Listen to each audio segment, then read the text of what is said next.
উনি মসজিদে থাকবেন যেটা জানলে তো আমি ওকে পাঠাইতাম না।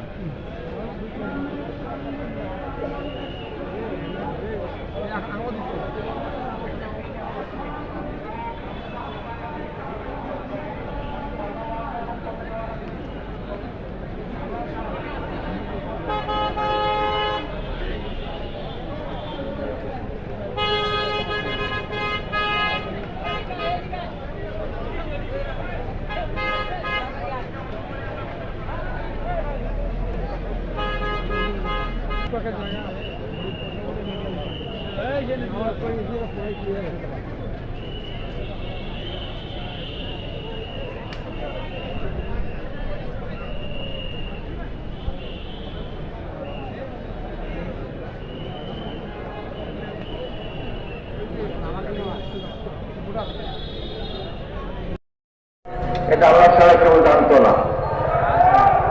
আজকে আমি ফাটিয়ে মঞ্চ থেকে লক্ষ জনতার মঞ্চে হাজির হয়েছি। সবই আল্লাহ মেহরবানি, আল্লাহ রহমত।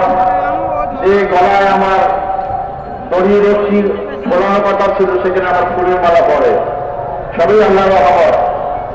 আমার ফাঁসি দেওয়ার জন্য যে সমস্ত সাক্ষী সুযোগ জোগাড় করা হয়েছিল আপনারা শুনেছেন ইতিমধ্যে, তাদের মাধ্যমে একটা সাক্ষী ফাঁসির কাছে করার চেষ্টা করা হলো। আল্লাহ আমাকে মুক্ত করেছেন। আমার পরিবার থেকে আমি সম্পূর্ণ বিচ্ছিন্ন ছিলাম। আমার স্ত্রীও আমার কারাগার থাকা অবস্থায় ইন্তেকাল করেছেন। আমার ছেলেকেও আমার সাথে গ্রেপ্তার করেছিল। আমি বলছি, বাবা মুক্ত পাওয়া, তুমি এই দেশে আর থাকলো না, দেশের বাইরে চলে যাও, নাহলে তোমাকে গুম করবে, হত্যা করবে। আমার